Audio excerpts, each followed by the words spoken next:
Danas sam se odlučio za drugu temu, pa ću vidjeti kako će izaći. To bi bila tema, evo, Božje ljubavi i izdaje ljudske.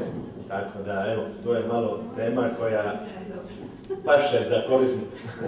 Dakle, kad gledamo prvi grijeh Adama, onda nam je nekako bezbolno se poistovjeti s njime. Znači, evo, čovjek krivo procijenio, pogriješio, pa onda nije nam to problematično. I evo, znamo, zavela ga je tamo zmija, pali su obodvoje, i Eva i Adam, i vidimo da je to bilo stvar načine prirode, znači, evo, napast da se bude poput Boga. I bez obzira na posljedice koje to donijelo, evo, možemo to razumjeti, jer vidimo da svakog od nas dođe takva napast da se uzdignemo, posebno kad na stvari krenu od ruke. Malo je drugačije kad se radi o ljudi. Znači, ljudi smo naučili promatrati kao negativca. I ako je negativac, onda se niko ne želi s njim poistovjetiti. Znači, je to nešto, evo, šta čovjek može biti svjestan da padne, lako sagriješi poput Adama ili poput Eve ili poput Davida, sve se to još može shvatiti. Ali kod ljuda je situacija malo drugačija, zato je ljuda je onaj koji je, dakle, izravno skrivio smrt Gospodinu. I to je nešto drugačije. Znači, ako je tamo David skrivio radi ljubavi prema ženi smrt njenoga muža, a je postao ubojica čovjeka, pa opet to ubiti čovjeka nije isto ubiti Boga. Znači, ubiti Boga je nešto puno teže. I prepozna se u ljudi kao ubojica Boga, to je nešto što jednostavno cijela se naša narod protiv toga buni. A ipak, Juda je bio samo jedan čovjek, jedan od nas. I možemo reći, kad gledamo njegov put životni, kako je tekao, da se po ničemu iz početka nije razlikovao od ostalih apostola. Dapače, možda je bio i u prednosti u mnogo čemu. Evo, kažu da je bio nevjerojatni jedini intelektualac među njima. Znao je više, bio je, ako je suditi po imenu i po onome što znamo o njemu, bio je Judejac, znači nije bio Galilejac, i onda je bio bliže hramu i bliže onoj židovskoj starozavjetnoj pravovjernosti. Znamo da ga je Isus izabrao i pozvao i da se on odazvao, znači pokazao je tu velikodušnost kao i ona druga jedanaestorica. Također, Isus je prije izbora apostola dvanaestorice cijelu noć probdio u molitvi. Znači, to je bila ona zadnja provjera pred Bogom Otcom i on je, dakle, u toj provjeri opet Judu potvrdio i definitivno prihvatio kao apostol. I u toj situaciji, znači, vidimo da je on kao čovjek imao stvarno Božji poziv, duhovni poziv da bude apostol, jedan od dvanaestorice, jedan od najbližih Isusu, da je Isus, dakle, zapomolio, da ga je zavolio i prepoznao kao takvoga. I vidimo da ga Isus prati svojom ljubavlju kao i druge stvari, znači, kako je vodio brigu o drugima, tako vodi brigu i ljudi. Međutim, kod ljudi imamo registriranu i situaciju da su kod njega prepoznatljivi, evo, neka popuštanja i neki padovi koji nisu zaslužili javni prijekor od Isusa kao u slučaju Petra, jer su bili specifični, bili su nepoznati ljudima i nisu se mogli otkriti. Makar Isus nije htio da budu javno obznani. Znamo po Ivanovom evanđelju da je on bio onaj koji je potkradao i zajedničke kase. Znači, tu je počeo jedan proces koji se dogodio možda, evo, iz početka da niko tome nije pridavao neku važnost, posebno Juda koji je sam bio upućen u to. Znači, sve je teklo u redu i u određenom trenutku, evo, dogodilo se da je čovjeku falilo novca. Znači, da je njemu trebalo za njegovu osobnu kasu, dakle, podebljati osobna primanja. Znamo da apostoli nisu imali primanja, znamo da je, evo, za tu situaciju Isus tražio od njih da žive od providnosti kao i on, znači, a da ono što skupe, da bude za njihove osnovne potrebe i za siromahe. Znači, on je bio zadužen za, rekli danas, za Caritas i bio je zadužen, evo, za njihove nabavku njihovih osnovnih potrebština namirnica. Očito je ljudi u datom trenutku palo na pamet, evo, da to baš nije razborito i da bi bilo dobro da se on na neki način osigura za sebe i za druge. Da ima neki crni fond u slučaju nužde. I taj onda crni fond očito, dakle, pretvorio u svoj vlastiti fond. Ako sve, dakle, krene loše, da on ima neku odstupnicu. A to znači da je u pozadini toga bilo da je u datom trenutku počeo sumnjati Isusa. Znači nije se više prepoznavao u njemu, jer jednostavno vidio je da Isus ne ispunjava njegova očekivanja. Njegova su očekivanja bila kao i svih njegovih suvremenika, da Mesija bude onaj koji će donijeti moć, vojnu moć, državničku moć, političku moć, oslobođenje od Rimljana, uspjeh nacionalni i slobodu. I sve to Isus ničim nije pokazivao da on to želi i da išta poduzima u tom pravcu.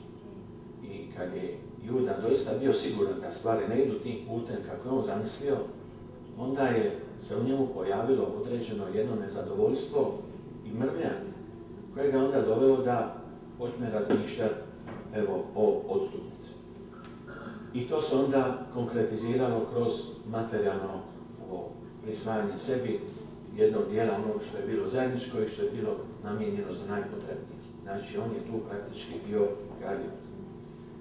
Tu se događa ono Gospodinovo, ne možete služiti dvojici gospodara, ne možete služiti Bogu i bogatstvu. U njegovom slučaju, znači, ako je to krenulo postupno, na koncu se to izrodilo na taj način da je uz onu pokazao, evo, da je sprema jednog gospodara kojega je u svom srcu otpisao, da je spreman za novac prodati. Znači, da je novac odnio punu, krajnju, potpunu prevaru.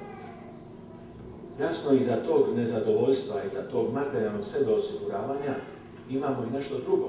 Da u datom trenutku ona vjera koju je Juda imao kao i drugi apostoli u Isusa, da je ta vjera jednostavno nestala. Da je Juda njega počeo promatrati kao običnog čovjeka. Znači, prvo ga, evo, nije prigledao više kao Mesiju. Nakon toga, ona početna vjera koja je bila ili razvijena vjera da je on sin Božji, jednostavno je nestala. I on je u Isusu gledao samo jednog čovjeka koji je, evo, vjerojatno malo otkačen, bojen, ali ne može pravilno odmjeriti odnose u stvarnom životu i ne može, dakle, biti odgovor na potrebe naroda u tom trenutku i na njegove osobne potrebe. I zbog toga se tu onda događa jedan unutarnji rast, kad više nema vjere, što će njega držati u tome da bude Isusov učenik, da bude vezan za njega. Što će ih vezati međusobno? Može ih vezati prijateljstvo, ali ako on nije zadovoljan njegovim postupanjem i slično ne dijeli njegova gledišta i nazore, neće ih ni to onda povezivati. Ne vezuje ga više vjera, ne vjeruje Isusa. Da on vjerovao da Isus imalo, da je vjerovao da Isus Bog, da mu nikad palo na pamet da Boga proda za, evo, 30 srebrnjaka. Znači, on je tu vjeru jednostavno izgubio. I kad gledamo kako se to moglo dogoditi čovjeku koji je Isusa poznao izbliza, znači bio je s njim u bliskim odnosima 3,5 godine, slušao je njegov nauk i ustoje, dakle, imao priliku da vidi čuda koja čini, koja nikad niko nije činio prije njega. I što više imao je sam, dakle, je dobio vlast da može činiti isto ono što je činio njegov gospodar, što je činio Isus. Dakle, izgoniti zle duhove, činiti čuda, ozdravljati i obećano mu je bila vlast da će mu biti dopušteno odrješivati i zavezivati ovdje na zemlji, dakle, vlast nad grijesima. I to je vlast Juda vršio, kad je bio poslan tamo sa još jednim sudrugom apostolom, kad su bili poslani dvojica po dvojica da idu i da pripremaju put Gospodinu, dakle navještajući evanđelje, čineći znamenja u njegovo ime, onda je i on bio jedan od onih koji su se javili puni, evo dakle uskrita i euforije, zato jer im se čak i zli dusi pokoravaju. I on je osjetio što to znači ta moć Božja kad je čovjek dionik te Božje moći. I znači bio je u toj stvarnosti čuda, da su se čuda Božja događala preko njega. I to je također u jednom trenutku jednostavno nestalo. Vjerojatno se pitao, dakle, evo, kakve ja koristi mogu imati od tih čuda. Znači, šta ja s tim mogu izgraditi? Ne mogu steći metak, ne mogu postići, dakle, na društvenom planu ono što bi želio za svoj narod. Znači, i vjera u Isusa kao Boga nije bila prisutna. Znači, on je to mogao onda shvatiti da je to neko prirodno tumačenje, da se to radi o jednoj, naravno, od jednoj prirodnoj moći koja je ljudima još poznata i koju, evo, Isus, dakle, ima na raspolaganju. Da pretpostaviti je da se nije priklonio o tumačenju farizeja, da je u pitanju, dakle, Belzebul, da ono što se događa, da iza Isusove moći stoji sam poglavica đavolski koji izgoni zle duhove i čini sve to što Isus čini. Jer onda je to upao baš u mržnju prema Isusu. Možemo zaključiti da Juda nije mrzio Isusa, ali jednostavno ga je odbacio u svom srcu, možda na neki način prezreo. To njegovo nezadovoljstvo i njegov unutarnji lom ili odmak od Isusa pojavljuje se vani tek onda uoči same muke, dakle nekoliko dana prije nego što će Gospodin biti osuđen i razapet, znači kad dolazi u kuću Lazarevu i kad tamo Marija Magdalena mu prosipa pomast i onda on kaže, onda otvoreno pred svima se buni i gunđa i kaže moglo se taj novac upotrijebiti za siromahe, to je jedno razbacivanje, jer vrijednost toga je kao jedna godišnja plaća.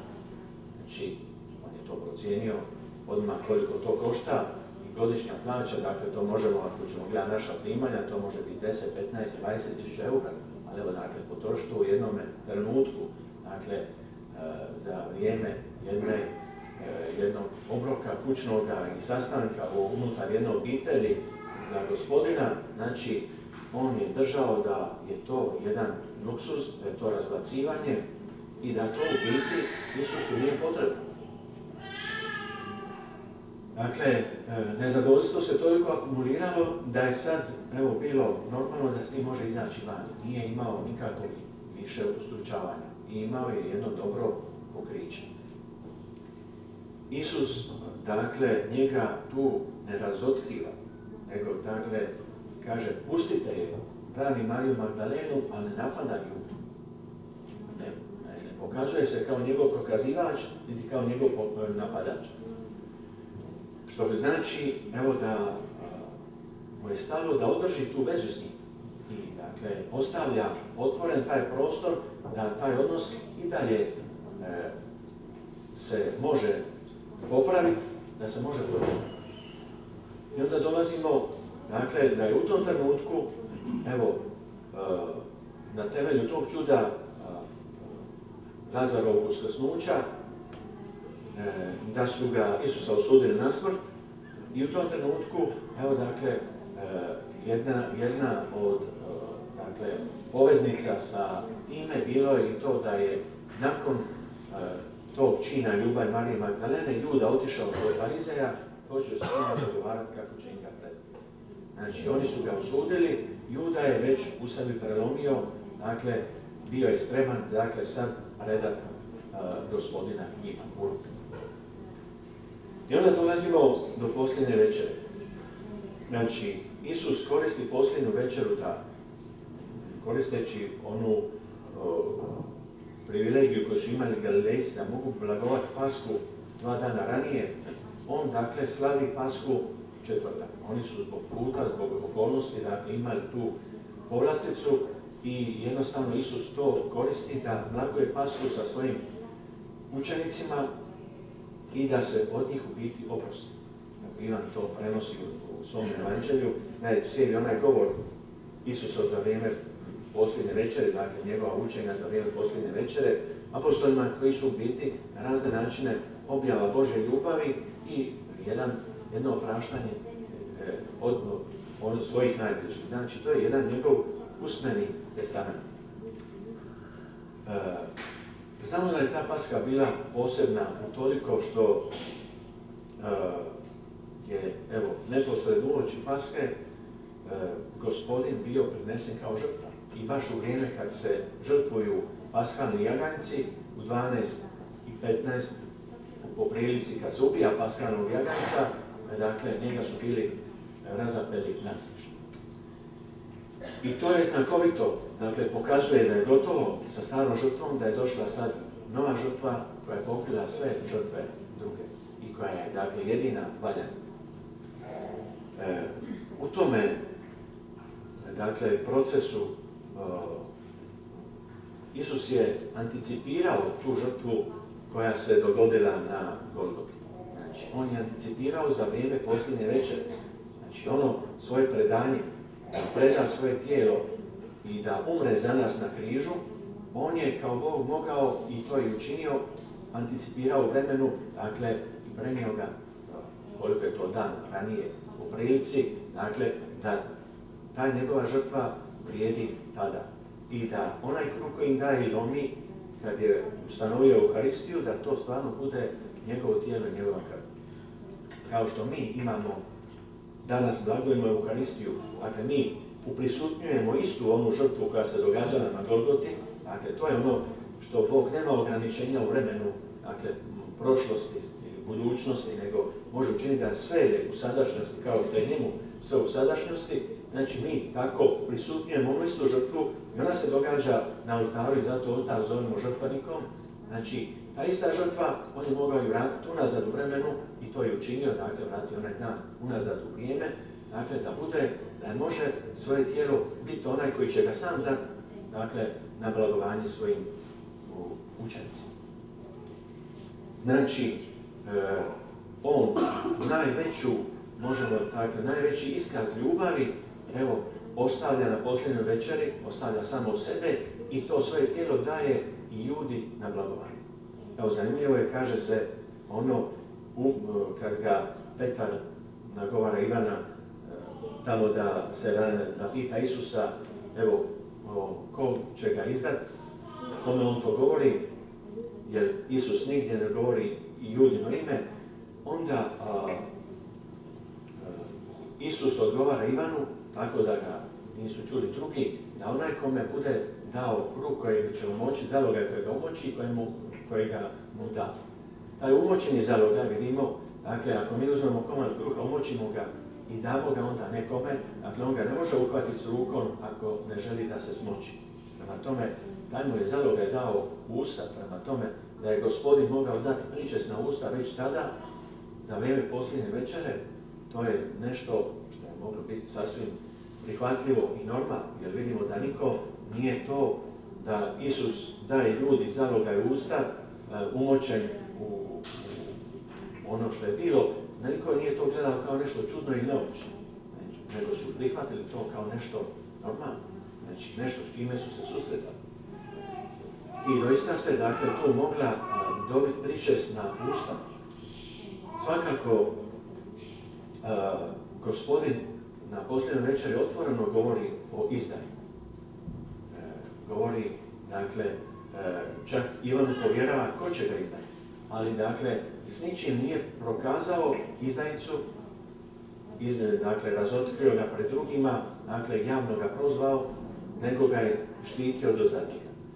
I do zadnjega ga tretira kao jednog od apostola, dapače, pokazuje mu jednu posebnu brigu, jer to što govori i da bude jedna priprema na muku apostolima, to je jedno upozorenje njemu. Juda se mogao, možemo reći, apel ljubavi da se predomisli. Juda se doista mogao predomisliti. Ili on je mogao se prepoznati u tim Isusovim riječima i reći, evo dakle, još nije kasno, dakle, odustat ću od onoga što sam naumio i neću to učiniti. I sigurno da bi se Božji naum ostvario, u smislu da bi Isus predao svoj život za nas i otkupio nas opet na taj isti dan, dakle, ali bi se to onda dogodilo na neki drugi način. Dakle, dogodilo bi se mimo ljude i preko nekog drugog, ili što ja znam, Bog bi pronašao put. Svakako, Judi je to trebalo poslužiti da onda, ako i padne do kraja, da te iskaze ljubavi iskoristi, da se može vratiti, da se može da ga njegovo pokajanje i spoznaja grijeha, da ga može dovesti do Boga. To je, vidimo, kod Petra u Balili. Kod Petra je bio dovoljan, kada je zatajio Isusa 3 puta, dovoljan je bio onaj usputni pogled Isusov pun ljubavi, da se Petar, dakle, skruši i izađe gorko zaplaka. Znači, on je, dakle, se pokajao, spoznao grijeh i preko pokajanja onda vratio se Bogu i pomirio s njime. Najvjerojatnije preko Majke Božje, dakle, od nje tražio oproštenje i onda kasnije kad se susreo s Uskrslim, ali svakako, dakle, našao je snage da pobijedi ovu izvedenicu grijeha, a to je, dakle, da učinimo grijeh, da nas onda to baci u malodušnost prijeđe oča i kaže nema za mene nade, dakle, sve je gotovo. I za Petra nije bilo gotovo. Tih iskaza ljubavi je prema ljudi bilo puno više. Dakle, kad ga Juda predaje u maslinskom vrtu, onda Isus dopušta da ga Juda poljubi i kaže, zar tako predaješ sina čovječega, zar tako predaješ sina čovječega.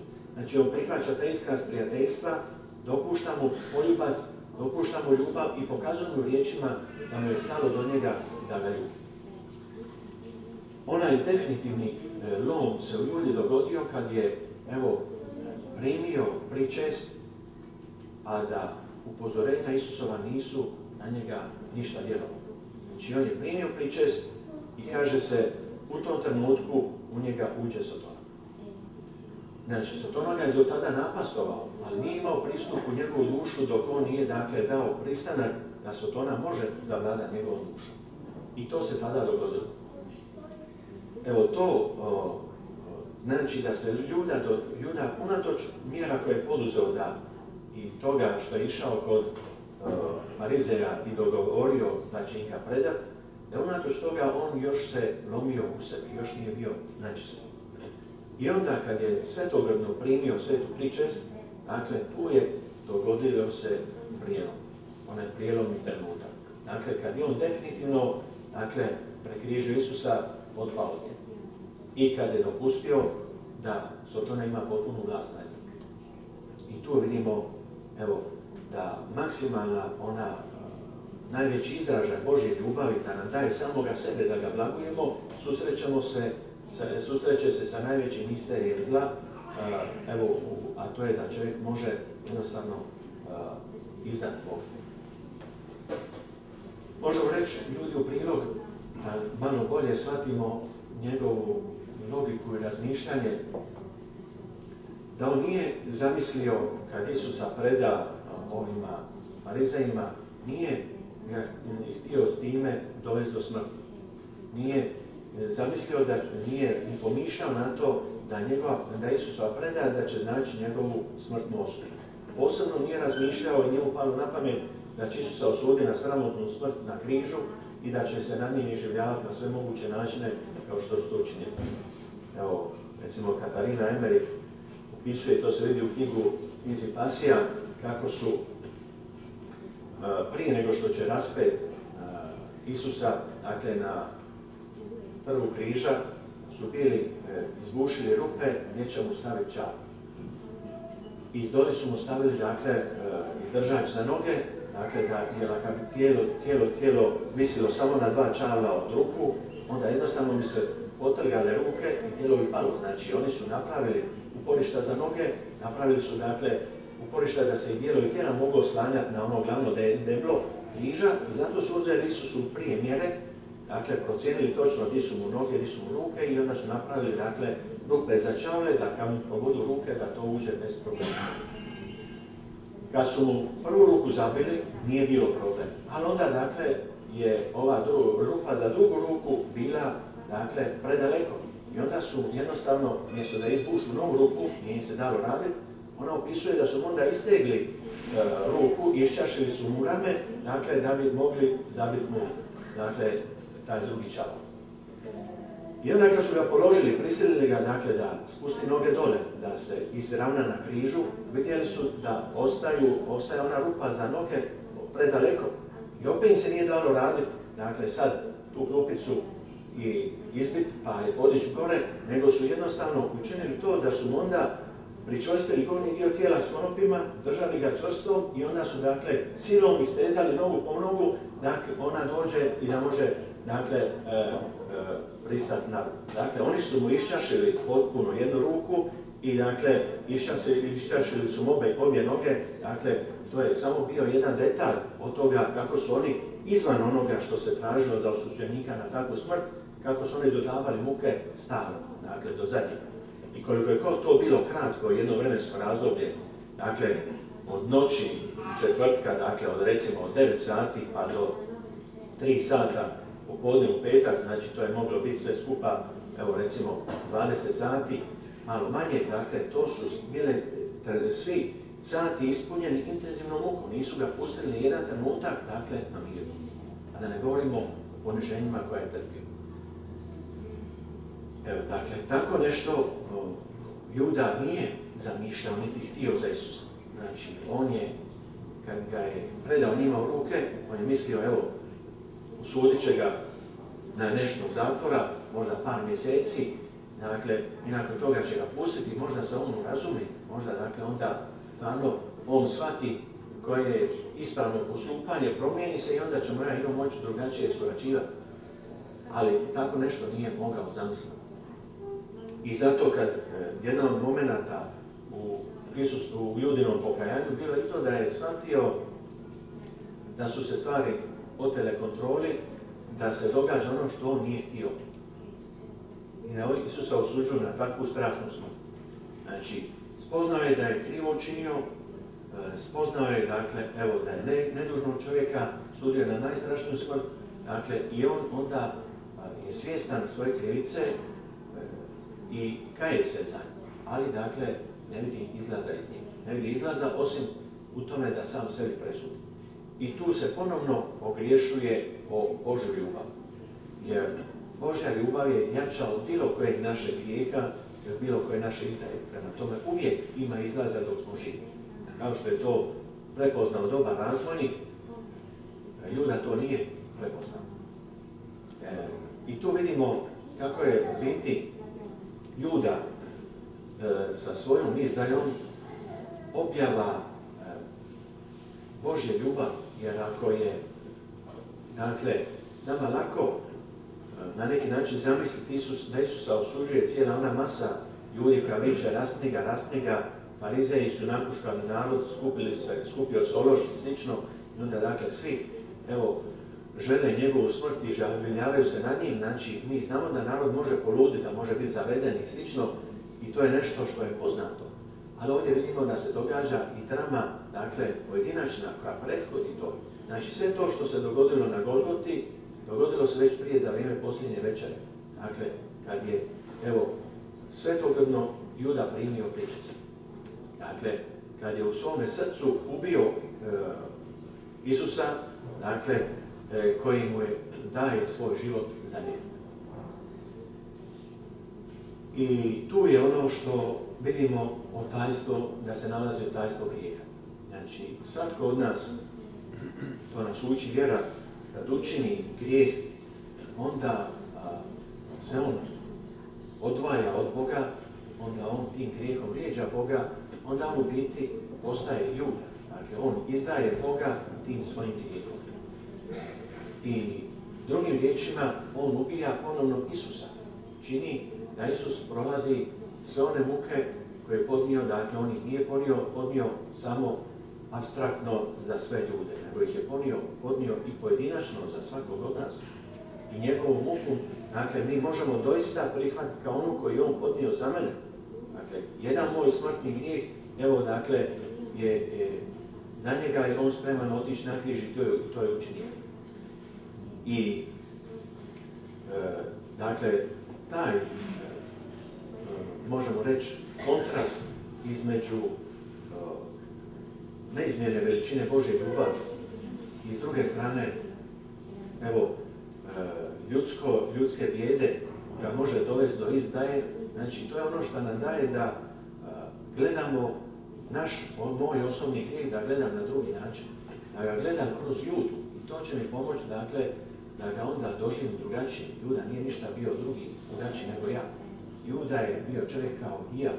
Juda je imao iste slabosti, iste sklonosti i ono što je učinio u biti svatko od nas, ja prvi činim svojim svakim smrtnim grijehom kojeg učinim. Manjim grijesima činim i nanosim Isusu manje muke, ali u biti, dakle, ja se potpuno mogu prepoznati u njemu.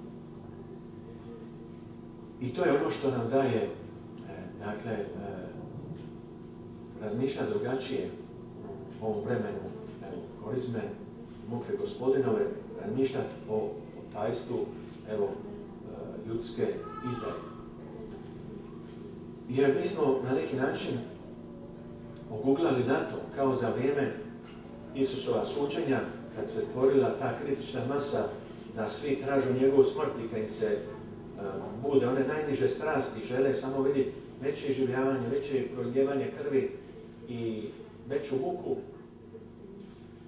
Tako se, možemo reći, događa i određenim povijesnim trenucima. Mi se danas nalazimo u jednom posebnom povijesnom trenutku, makar evo, na zapadu, kad je toliki broj pojedinačnih izdaja da su te pojedinačne izdaje stvorile jednu kolektivnu izdaju.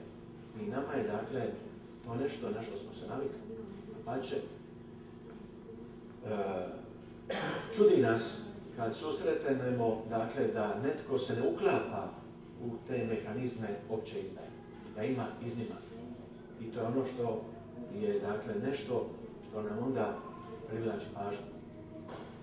Sjećam se da sam nedavno pročitao pismo od Briana koji kaže da kako je on u Kanadi, to je ovaj koji je napisao Otok svijeta, ove druge romane, kako je on u Kanadi 7 godina vodio jedan katolički, uređivao katolički obiteljski časopis i kako se, dakle, našao u situaciji da se dogodio jedan kolektivni bojkot unutar crkve učiteljstva Papina. Znači, Papa je tada pisao encikliku Humane Vitae, o Brianu u Kanadi, kaže, cijela biskupska konferencija je jednostavno bojkotirala tu encikliku i, dakle, podrivala je, dakle, činila da se to učenje ne prihvati. Znači, oni su se distancirali od toga, odbacili to i, dakle, nisu otvoreno ustali protiv Pape, nego je to sve bilo prikriveno, ali, dakle, praktički imaš da živiš u državi gdje cijeli jedan episkopat, cijela jedna biskupska konferencija zastranila, dakle, ide protiv učiteljstva. I kaže, i onda je nakon toga slijedilo da su se teolozi, redovnice, dakle, svećenici natjecali ko će više, dakle, odstupati od crkvenog učiteljstva, ko će više se distancirati, udaljavati od onoga što uči Papa i što uči crkva. I živjeti u takvim okolnostima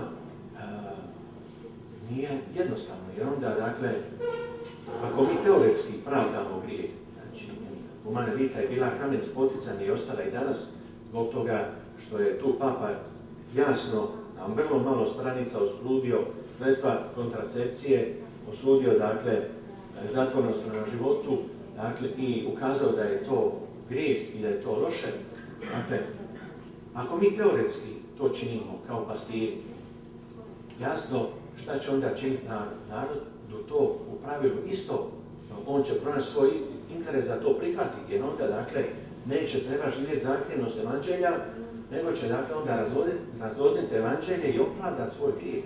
Onda smo, dakle, u situaciji da se poklapa, dakle, da jedni se poklapaju s drugima i da se onda pastiri i stado, dakle, da žive jedni i drugi u kolektivnom grijehu, u kolektivnoj izdaju. I onda, dakle, evo, Papa koji naučava drugačije, on je, dakle, starac koji više stvari ne kuži, on je dakle, ovo i ono, dakle, to se sve događa fino u rukavicama, niko zbog toga nije izašao iz crkve i zalupio vratima, ja ne želim više pripadati katoličkoj crkvi. Nego sva ta gospoda su ostala u crkvi, dakle, ubirala sve beneficije koje su im dolazila posebno kad se radilo o kleru i, dakle, i držali svoja mjesta i jednostavno, dakle, stvorili jedno normalno stanje da onda oni koji žele živjeti po evanđelju, da su se oni našli odjedanput preko noći u katakombama.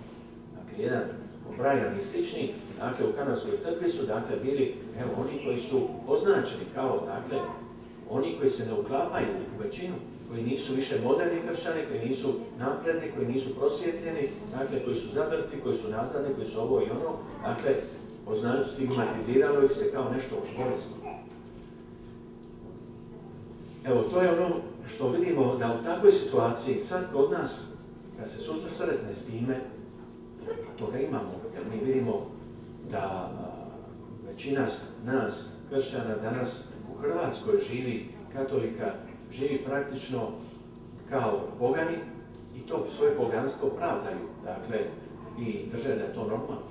Prema tome, u toj situaciji, dakle, kad zakazujemo mi, kao svećenici, pastiri, učitelji vjere, dakle, povlačimo se jer ne želimo govoriti riječi i govor koji će biti tvrd za čut, gdje će se ljudi, dakle, jednostavno naći uvrijeđenima, povrijeđenima, gdje će reagirati, gdje će nas napadati i slično, onda se mi povlačimo, govorimo, dakle, govorimo teološke limunade, razvodnjavamo stvari, uljepšavamo, dakle, i govorimo o apstraktnoj jednoj ljubavi i jasno, onda sve štima, na izgled štima, u biti stvari sve više propadaju. I u toj situaciji, dakle, svako se pojedinačno nalazi pred izborom kako će postupiti. Hoće li napraviti svoj životni kompromis, hoće li, dakle, ući u logiku razmišljanja poput Jude, ili će jednostavno ima snage da živi protiv, dakle, zakona većine, da živi u skladu sa načinom. Evo, to nije jednostavno. Na kraju ću možda navešću jedan primjer. Evo, svi ste vidjeli, ako pratite na internetu, ovaj nastup od ove časne koja je dobila, dakle, preko 1 milijun lajkova za nastup je pobjedila na talent show, došla uključena kao redovnica, otpjevala pjesmu i, dakle, vrlo je simpatična, vidi se neiskvarena i ne razumi se u glazbu, ali vjerojatno ima i dobar glas. Znači, i tu su ljudi bili oduševljeni. Evo, jedna je redovnica pokazala da je simpatična, pokazala da dobro pjeva, pokazala da može dobiti prvu nagradu i na taj način, kao na neki način, evo, dala je na vrijednosti nama, katolicima, koji smo često obespravljeni, obezvrijeđeni, posebno u medijima. I sad se tu postavlja pitanje da li se o tome uopće treba razmišljati kritički, da li je to dobro ili loše. Dakle, ćemo li stvar samo tako prihvatiti i onda, kako Srbi kažu, ne talasaj, pusti da stvari tu stoje, ili ćemo pokušati malo, dakle, razmotriti stvari izbliza, dakle, i zauzeti neki svoj osobni stav o tome. I kad čovjek počne razmišljati, onda vidi da se to poklopi sa nekim njegovim unutarnjim osjećajem da tu nešto ne štima. Znači, to je ono što nam je Bog možda dao, evo, kroz ovu povijest koju smo imali, dakle, da budemo proganjeni zbog vjere, zbog nacije, zbog domoljublja, dakle, da se razvije jedan instinkt samoodržanja, pa da onda čovjek zna se sačuvati svoju vjeru koliko toliko i boriti se, evo, za svoje minimalno neko ljudsko dostojanstvo, dakle, i tu onda proradi, dakle, čovjek onda vidi da tu nešto ga ne uvjerava do kraja. Mislim, ako je sve to tako bilo, zašto je ta časna, ta redovnica, ako polazimo od toga, po svemu sudeći, ona je u najboljoj nakani i vidi se da nije to iskvarena po ničemu žena, nego je to stvarno jedno još dijete, nevino. Dakle, postavlja se pitanje, dakle, ono što je ona objektivno činila, da li je to dobro? Ona se toliko dobro uklopila da je na kraju ona, dakle, koristila ove moderne reperske znakove, a to je, dakle, pokazivanje rogova 3 puta čak, dakle, jer evo to je, dakle, u trendu. A to je u biti jedan sotonski simbol. Znači, Bez obzira što je to šala, možemo je shvatiti da ona to mogla shvatiti kao šalu, to je dakle moda, trend i slično. Dakle, učini tako nešto, ti si dakle stupio u kompromis i ušao na teren, evo dakle, drugoga gospodara. Dakle, ti si ušao u logiku zla koju je ono ustanovilo. Znači, to je isto kao kad mi rećemo mjesto Sretan Božić, rećemo dakle Sretan zimski solstici ili izmislimo i reću nam tamo sretni zimski praznici, dakle, to je onda nešto drugo. Dakle, to nije više evangelizacija, mi smo tu se povukli. Kad nismo se tu povukli i prihvatili tuđi govor, koji nije više kršćanski govor. U ovom slučaju, dakle, to je govor koji dolazi iz okultnih krugova, čak satanistički. Kad gledamo sadržaj pjesme koju je pjevala, ona nema nigdje spomena Isusa, dakle, to je pjesma koja pjeva o ljudskoj ljubavi, znači, o jednom momku, zavičniku ili šta ja znam slično, ali, dakle, to nije, ne možemo povezati opet sa evangelizacijom, na što se ona poziva. Ima i treći moment, a to je da u jednom trenutku ona, dakle, koristi ispuštanje zvukova kakvi se koristi u crtanim filmovima gdje se, dakle, one vještice male, dakle, isto tako glasaju. Prema tome, to je isto simpatično. Ona se i tu pokazala da je u treningu.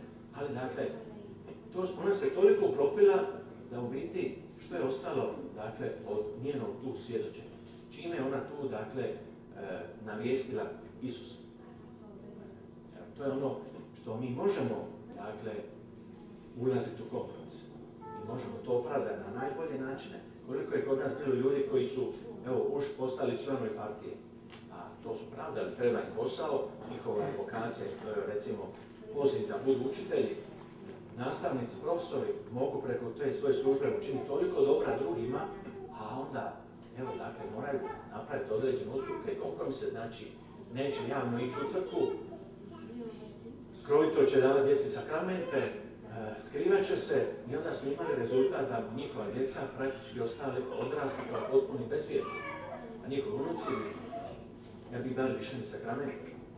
Da ne govorimo od onima koji su radili sramotnije poslove, dakle radili za tajnu službu, za udbu zloglasnu, pa su onda dakle tu špionirali druge, dakle i zbog toga, evo, bilo je oni koji su špionirali, kažu Šuvar se kao student dokazao da je dobar provjereni kadar s time što je kao student išao na ponoćku ispred crkava i dakle registrirao koji su njegovi prijatelji, studenti išli na ponoćku. I onda bi dakle to popisao i predao tamo u centralu gdje bi trebao. Znači, on je na taj način dakle učinio ono što se od njega očekivalo i dakle otvorio sebi vrata uspjeha. Znači, koliko je takvih stvari koji su se mogli pravdati, meni je došao jedan moj prijatelj koji je kasnije se rekonstruirao, dakle, kad je kao mladić sa 18-19 godina otišao u vojsku, onda su ga slomili pa je potpisao da će surađivati za udbu. Onda on meni kaže, jedan put kada je već došla Hrvatska država i to, pa kaže, pa ja nisam, jesu ga prozivali, kaže, ja nisam ništa loše se obvezao. Ja sam njima rekao, samo ako neko bude činio neko protudržavno djelovanje, da ću ja to njima reći. Kaže, ništa drugo. A onda, a oni su smatrali da je protudržavno djelovanje, ako je neko aktivan, angažiran u crkvi, ako dakle organizira stvari kao što može biti hodočašća i slično, sve to je njima dakle bilo protudržavno djelovanje. Kad se išlo u Rim, kad smo organizirali hodočašća, dakle to je bilo, pisali su mediji kao protudržavno djelovanje. Znači, on je u dobroj nakani, on je našao opravdanje za sebe, ali dakle, on je dakle, ko zna koliko ljudi na taj način stigmatizirao jer su bili zavedeni u dosije. Nakon rata se to plaćalo godinama robije ili se plaćalo dakle i teži stvari. Izdaja se može dakle prerušiti i pokazati kao nešto dobro, ali vidimo u konačnici uvijek po plodovima. I u slučaju dakle pravorijek će i u slučaju ove redovnice donijeti dakle događaj naknadni plodom. U ovakvi eksperimenti u Italiji i u drugim zemljama zapadnima, kad bi se neko medijima eksponirao dakle, i uklopio njihovu logiku funkcioniranja, uglavnom su završili neslavno da onda čovjek napusti svećeništvo ili redovništvo. Mi smo imali takav slučaj časne Bernardice koja je postala medijska zvijezda i šta je sad od nje? Ništa. Dakle, ona je sad evo dakle, skuplja prašinu u nekom ministarstvu i dakle ima neku titulu da se bori za suzbijanje droge, ali ona više nije redovnica, nije majka, nema obitelj, nema ništa, promašen život potpuno.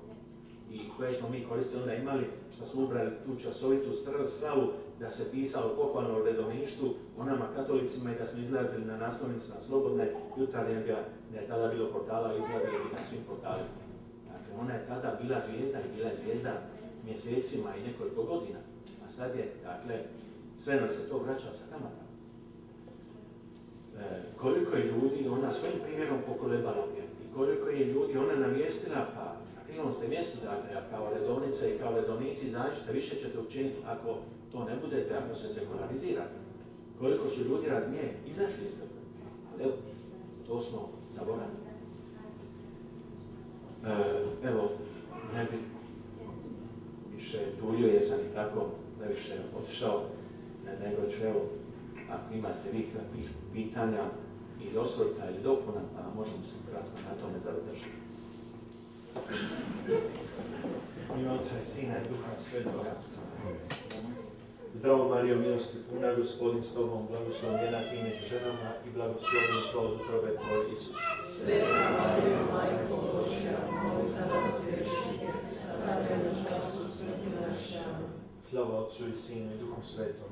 Kako bijaše na početku, tako i sada i vazda i u vijeke. Amen. Otca i Sina i Duha Svetoga.